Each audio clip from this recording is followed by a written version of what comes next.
নমস্কার বন্ধুরা, ঘরোয়া রেসিপি কিচেনে আপনাদের স্বাগত জানাই। আশা করি আপনারা সকলেই ভালো আছেন। আজ আপনাদের সামনে শিম দিয়ে ভোলা মাছের ঝাল রেসিপি নিয়ে হাজির হয়েছি। আর এই ভোলা মাছের ঝাল রেসিপিটা শীতকালে গরম ভাতের সাথে খেতে দুর্দান্ত লাগে। তাহলে বন্ধুরা দেখে নেওয়া যাক আমি এই রেসিপিটি কিভাবে তৈরি করলাম। সবার প্রথমে ভোলা মাছগুলোর মধ্যে আমি একটু পরিমাণ মতো লবণ দিয়ে দিলাম, 1 চামচ লবণ দিয়ে দিলাম আর 1 চামচ হলুদ গুঁড়ো দিয়ে দিলাম। এটা দিয়ে খুব ভালো করে মাছগুলো মেখে আমি 10 থেকে 15 মিনিটের জন্য রেখে দেব।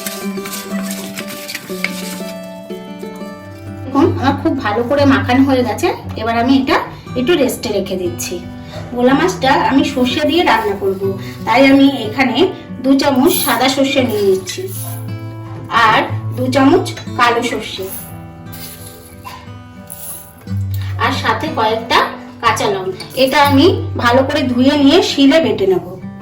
আমি সর্ষেগুলোকে খুব ভালো করে ধুয়ে নিয়েছি, ধুয়ে ছাঁকটির মধ্যে ছেঁকে নিয়েছি, কারণ এর ভেতর একটা নোংরা থাকে। এবার আমি এর মধ্যে সামান্য পরিমাণে একটু হলুদ দিয়ে নিচ্ছি আর একটু লবণ দিয়ে তারপরে মশলাটা বেটে নেব।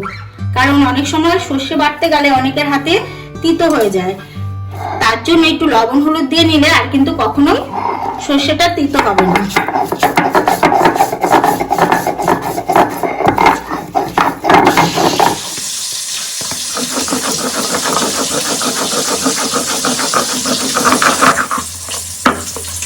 আমার বাটাটা কমপ্লিট হয়ে গেছে, এবার আমি তুলে নিচ্ছি।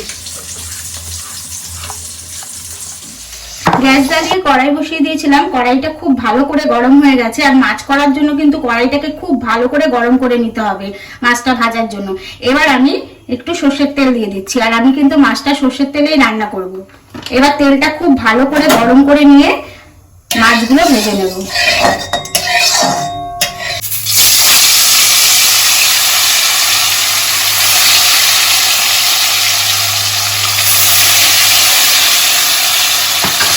দেখুন মাছটা কিন্তু আমার এক পিঠ মোটামুটি ভাজা হয়ে গেছে। আর এই ভোলা মাছটা খুব কড়া করে ভাজবো না, হালকা করে ভাজবো। এবার আমি উল্টে দিচ্ছি। আর এখানে কিন্তু আমি বেশি মাছ দিইনি, অল্প পরিমাণ মাছ দিয়েছি, 3 পিস মাছ দিয়েছি। দেখুন মাছটা আমার কিন্তু ভাজা হয়ে গেছে, এবার আমি তুলে নিচ্ছি।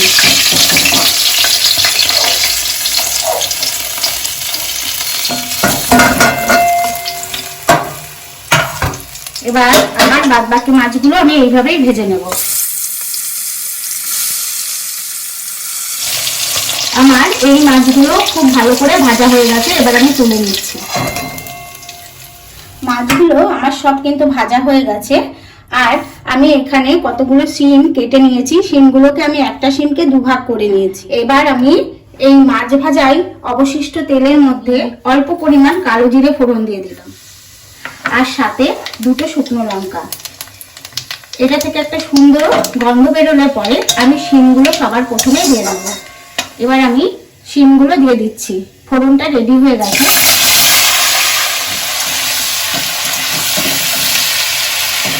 এবার শিমগুলো দিয়ে আমি একটু সময় একটু ভাজা ভাজা করে নেব। দেখুন শিমটা দিয়ে আমি একটু সময় ভাজা ভাজা করে নিয়েছি হালকা। এবার আমি এর মধ্যে 2টো টমেটো কেটে রেখেছিলাম এরকম কুচি করে, এই টমেটো কুচিটা দিয়ে দিচ্ছি।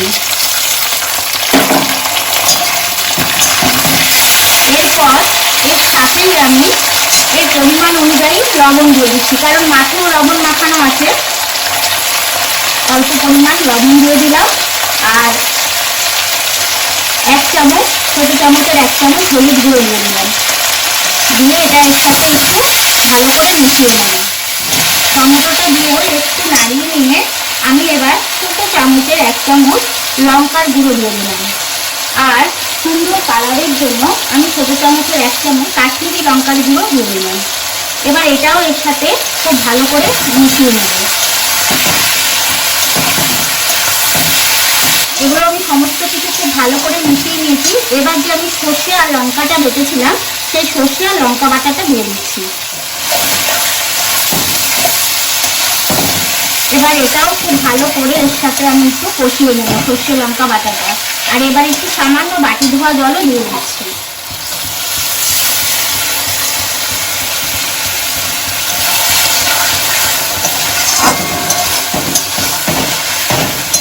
বন্ধুরা, আমার কিন্তু মশলাটা খুব ভালো করে কষানো হয়ে গেছে, গা থেকে সমস্ত তেলগুলো ছেড়ে দিয়েছে। এবার আমি অল্প পরিমাণ গরম জল দিয়ে দিচ্ছি। আমি কিন্তু এখানে ঠান্ডা জল ইউজ করছি না, আমি হালকা একটু গরম জল দিয়ে দিচ্ছি।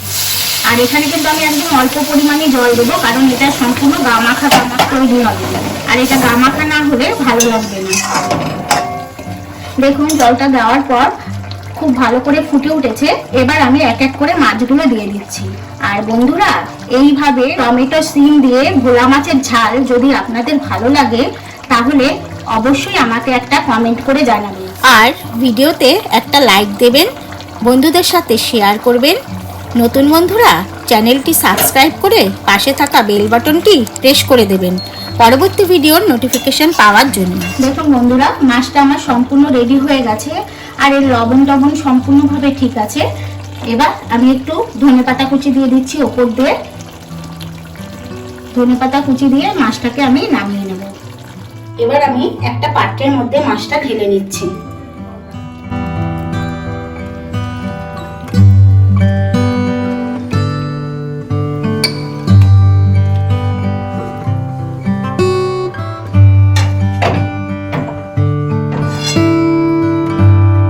এবার উপর থেকে আমি সামান্য পরিমাণ ধনেপাতা কুচি দিয়ে দিচ্ছি, আর দুটো চেরা কাঁচা লঙ্কা।